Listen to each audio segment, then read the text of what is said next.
What's up, everybody? Welcome to Going from Zero to Producer in 90 Days with Ableton Live. I'm Tor Bjorn. I'm your teacher.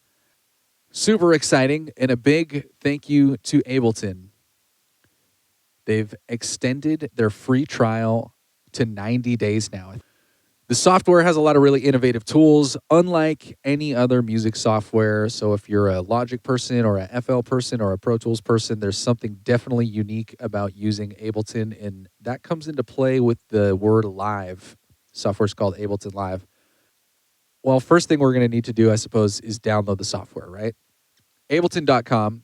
Up here in the upper right-hand corner, there's a link that says Try Live for free, and it's going to give you a screen here with an option to choose your operating system. If you're Windows or Mac, click the appropriate one and click download. Now, it's a pretty big file. I think it's like a gigabyte or more, and so depending on your internet connection, it may take a while.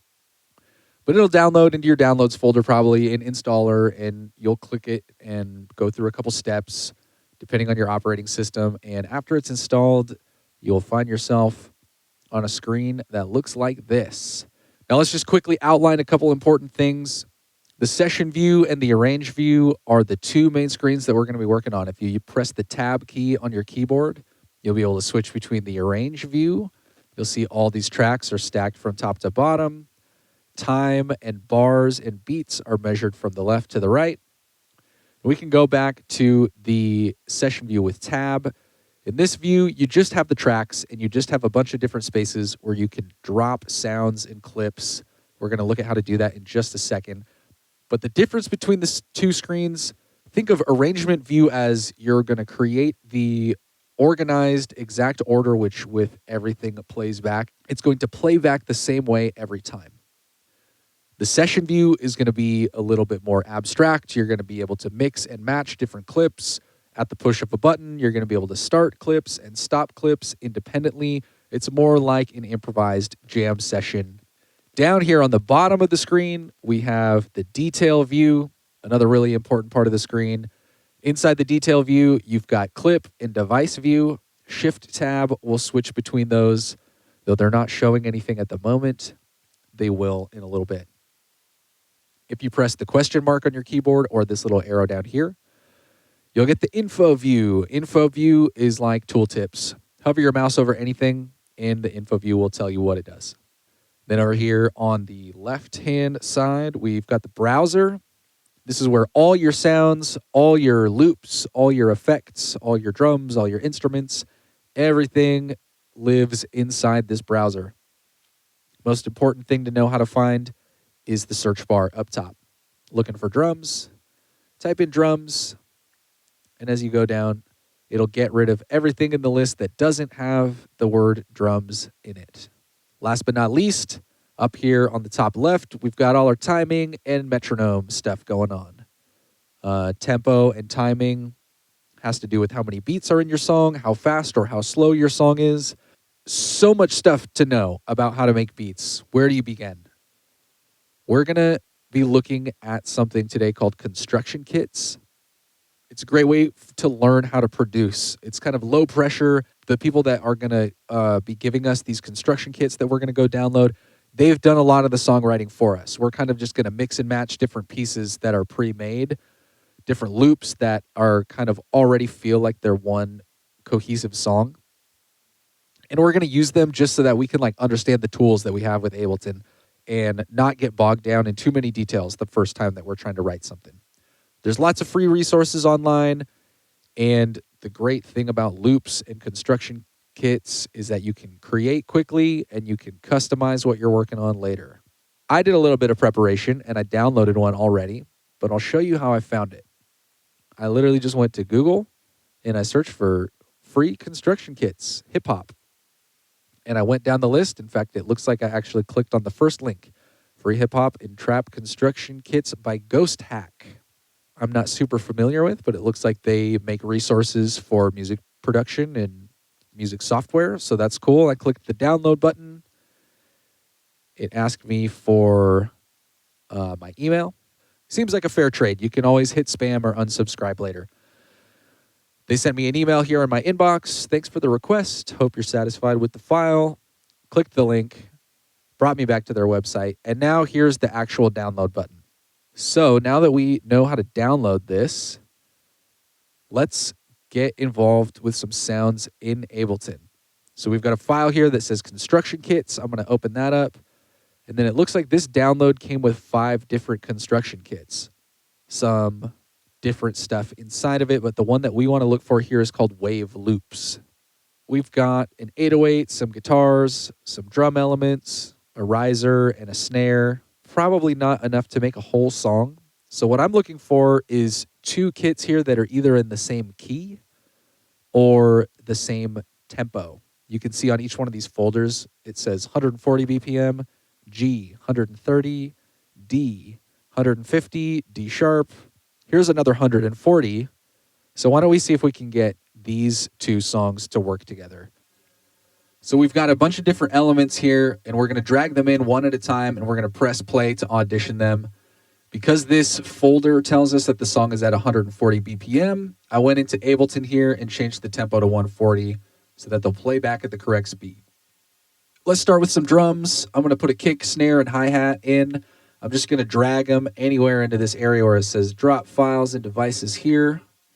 You can see it adds a new track automatically.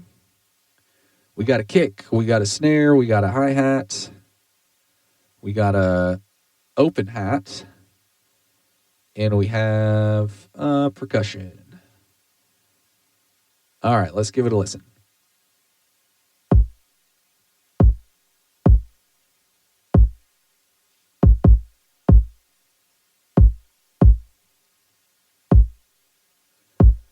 Pretty boring. Let's add a snare drum.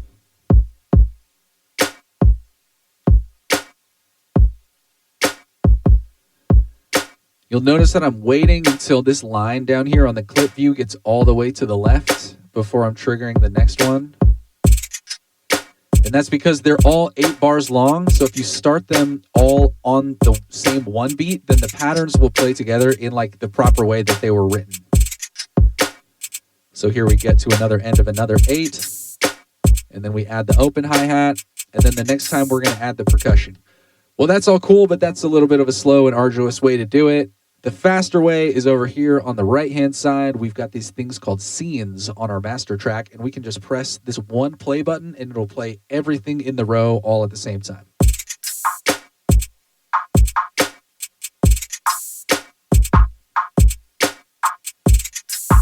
Sounds pretty good. You can add some more percussion stuff. And let's add this 808 as well. All right, so this is all the drums and the 808 bass.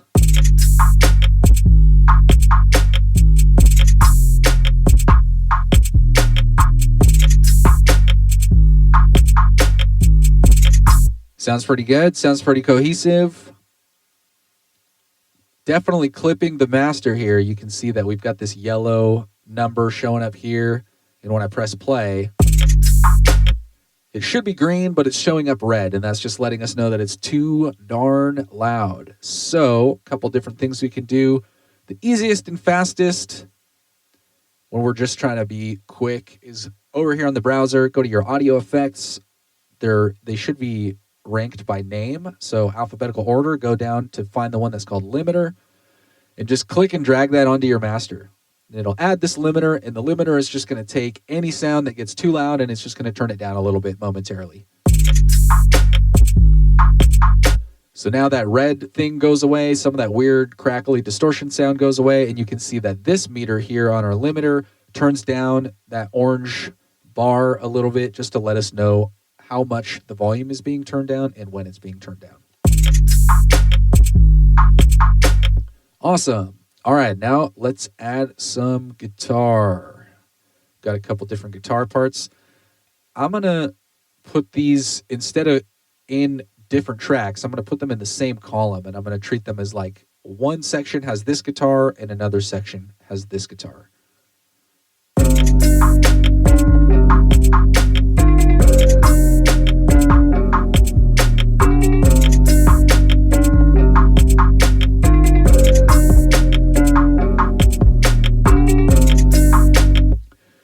Awesome.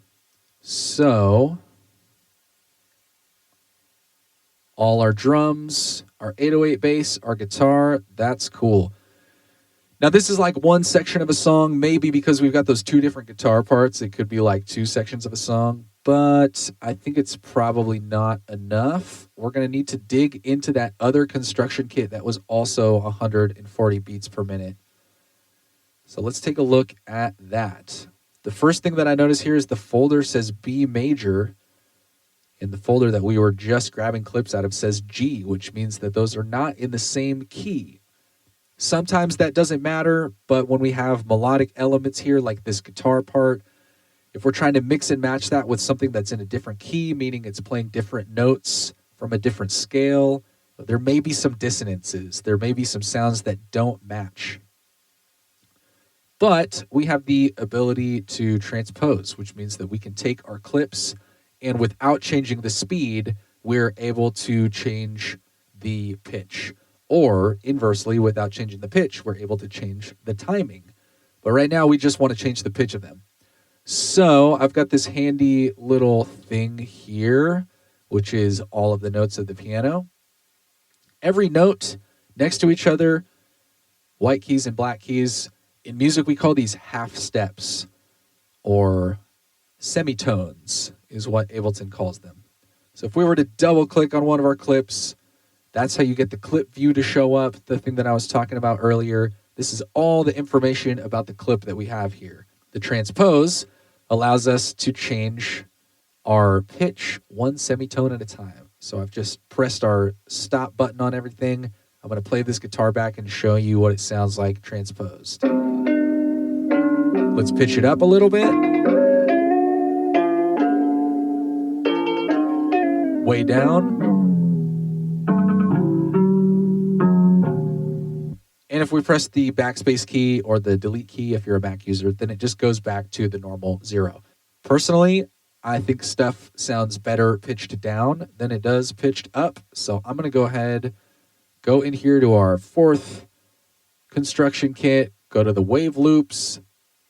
Let's see if we can find something, a synth here. I bet that has some notes that we can test this theory with. I'm going to go ahead and just click and drag that into a blank space in Ableton. Press play on these two things together.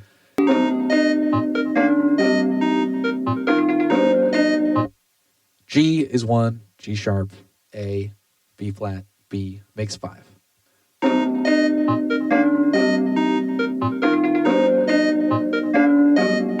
So we can do the same thing for the second synth that we did for the guitar here. Synth number 2.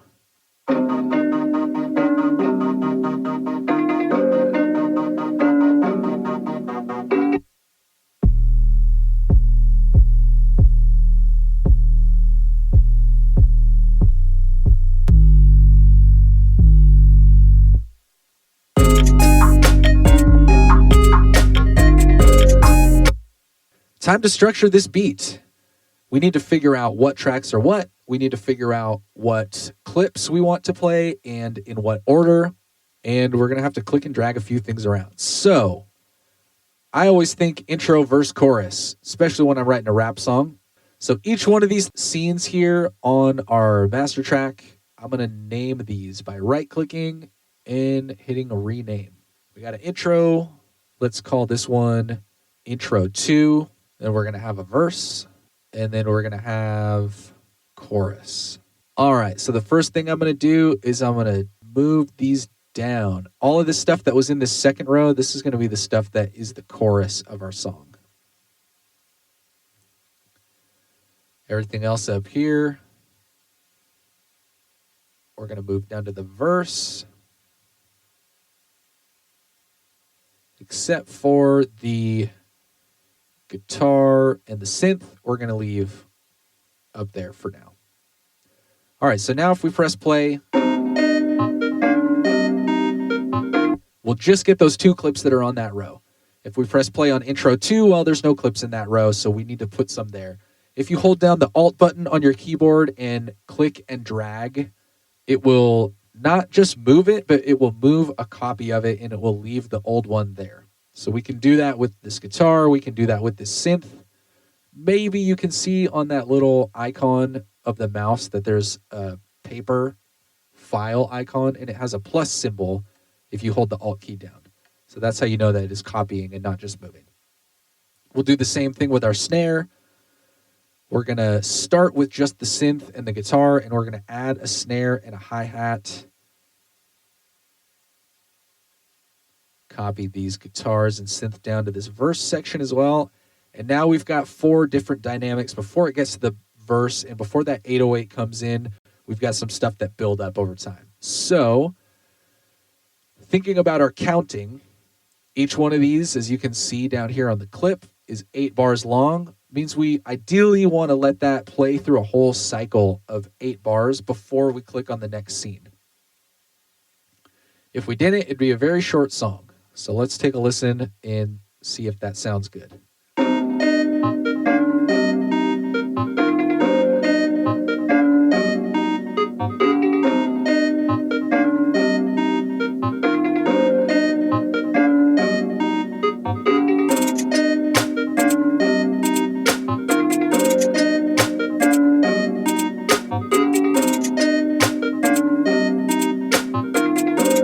Here comes the verse.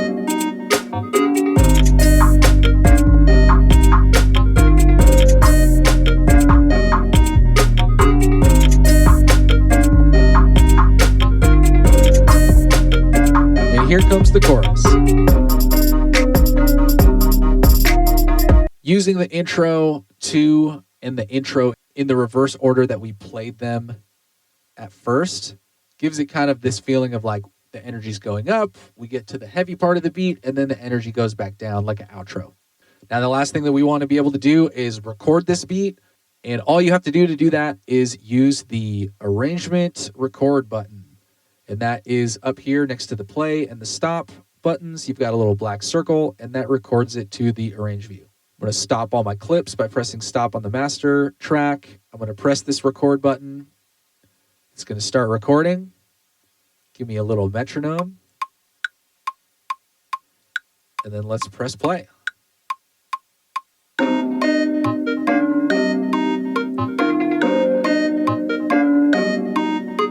And how we know that this is recording is, meanwhile, if we were to press the tab key, over here we can see that dimly lit, these clips are being recorded onto the arrange view. Let's tab back, and now let's press play on our verse.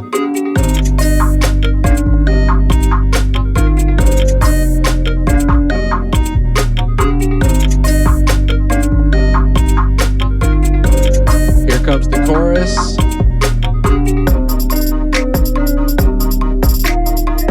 Counting along to that click track in case you want to know the numbers. 1, 2, 3, 4. 1, 2, 3, 4. 1, 2, 3, 4. 1, 2, 3, 4. Now we're getting to the end of our 8-bar section here, and so let's bring it back to intro 2.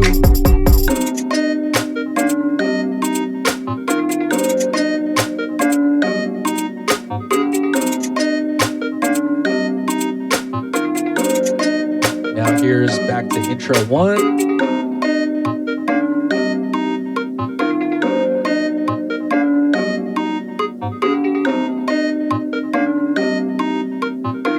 And then we're going to press the stop button on our master track.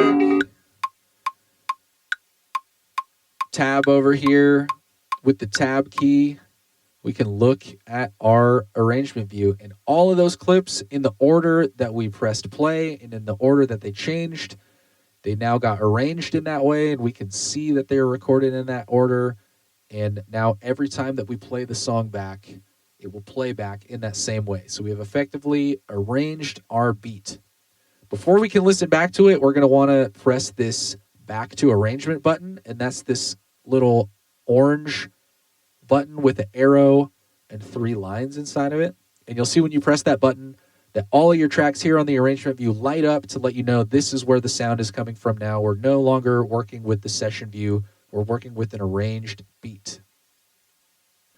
The last thing we want to do is we want to select our whole song up here with the loop start punch-in point. So if you grab this bar up at the top, drag it over so that it's selecting the start of your beat, and then grab this, you'll see a little bracket tool for your mouse. If you just move that over to the end, sometimes I like to give it just a little extra bit of silence at the end in case you've got a reverb effect or a delay effect that has some time to fade out as well. Plus and minus keys on your keyboard will zoom you in and out so you can see your whole song in one view. And then we're just going to click on this loop up here. We're going to go to File, Export Audio and Video. You can select PCM if you want to export a wave, AIF, or a FLAC. Those are high quality audio files. But since we're just making a demo and it's our first beat, we'll choose the MP3 option. Make sure that that's clicked on. Click Export. It'll ask you where you want to save it. I'll just save it to my desktop here. Demo beat number 1. Press Save. Ableton will do its little progress bar while it writes an audio file for you. We can open up our desktop here, navigate to demo beat number 1, and sure enough, there it is.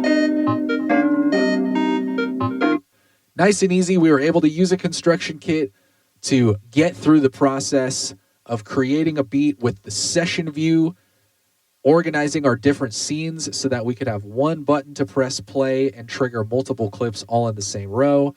We used the record to arrangement button to record the arrangement of all of those beats that we played them, and then we used the loop bar here, and we used the export audio and video function to create an MP3 file.